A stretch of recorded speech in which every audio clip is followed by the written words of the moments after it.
Fillimisht, në një enë më të vogël, shtojmë 120 gram gjalp ose margarin të pakripur dhe vendosim në zjarr mesatar derisa gjalpi të shkrihet. Në një enë më të madhe dhe më të thellë, vazhdojmë që të shtojmë 300 gram biskota të bluara. Tani sipër biskotave, vazhdojmë e shtojmë gjalpin e shkrirë. Gjithashtu në këtë recetë duhet që të shtojmë 100 ml limonat. Mund të përdorni edhe lëngun e limonit, por unë po përdor limonat të blerë, pasi ajo ka të shtuar edhe pak sheqer, dhe në këtë mënyrë do të na bëhen pak më të ëmbëla biskotat. Nëse përdorni lëngun e limonit, atëherë shtoni pak sheqer të lëngu i limonit. Në total do të përdorim 100 ml.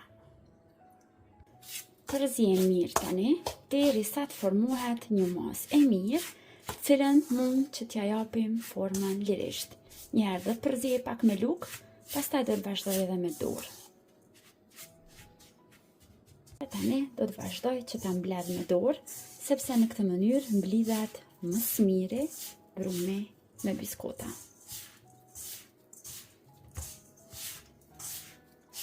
Duhet ta përzijeni mirë derisa të mbledhet kështu si brum, pra njëjtë si brum kur përgatisim bombica. Nëse ju mbetet pak më fortë dhe nuk ju mbledhet brumi, mund të shtoni edhe një lugë gjelle më tepër limonat, derisa të formohet një konsistencë e tillë e brumit. Tani do të marrim një pjatë ku do ta shërbejmë ëmbëlsirën, po ashtu edhe një kallëp ose një tepsi për t'ia dhënë formën. Numri i tepsisë që po përdor unë është numër 28.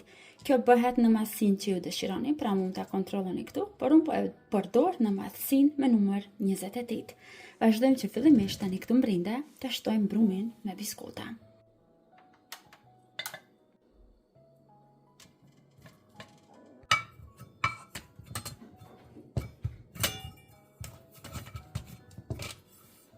Tani pjesën me brumin dhe biskota e largojmë anësh, vazhdojmë që t'i përgatisim kremrat.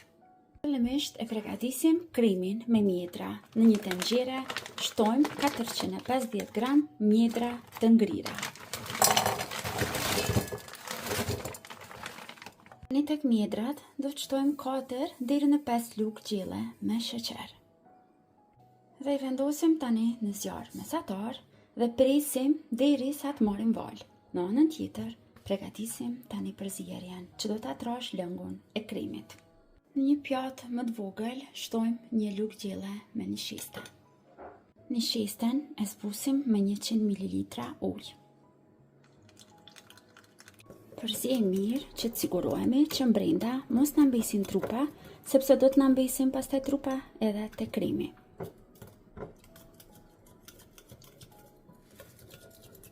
Dhe tani që mjedrat po fillojnë që të vlojnë, vazhdojmë që brenda ta shtojmë përzierjen me një shiste dhe ujë.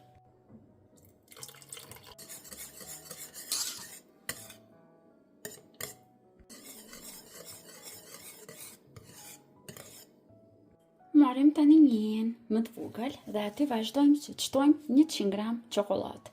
Në ëmbëlsira unë preferoj që të përdor çokoladë qumshtit me kualitet, pasi bëhen më të shijshme.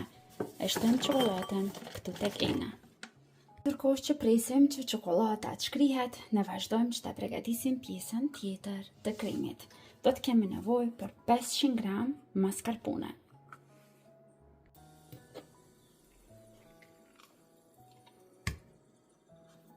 Tani sipër mascarpones vazhdojmë të shtojmë 250 ml krem pana ose hopla për ëmbëlsira, por sigurohuni që ta keni direkt nga frigoriferi.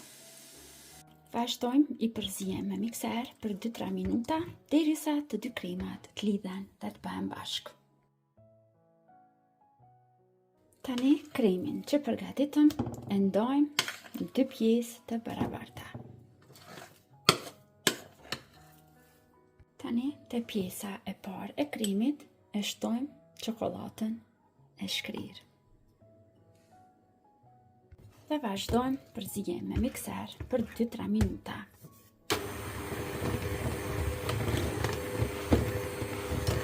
Kremin me çokoladë e kemi gati. Te gjysa tjetër e kremit vazhdojmë që të shtojmë kremin me mjedra i cili është ftofur. Vazhdojmë përsëri përzimin me mikser.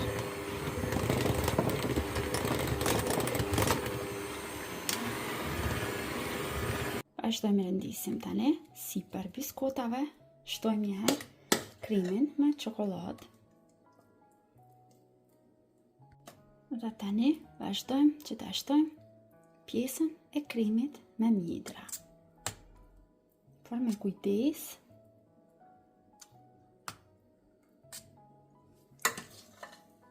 që mos na përzihen të dy kremat.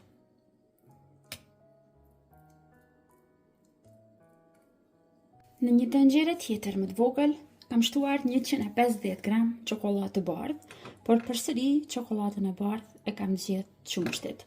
Sipër çokoladës shtojmë 150 ml krem pana ose hoplla për ëmbëlsira dhe vazhdojmë në zjarr mesatar ta shkrijmë derisa çokolada të shkrihet tërësisht te kremi.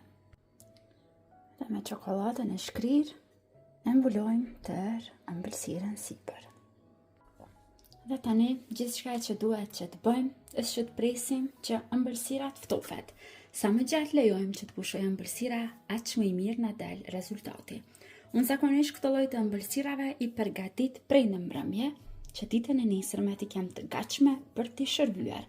Por nëse e përgatitni në mëngjes, është mirë që të lejoni që të pushojnë në frigorifer deri në mbrëmje, që të shtrëngohen kremrat mirë dhe të mund ta shihoni rezultatin më të mirë të ëmbëlsirës.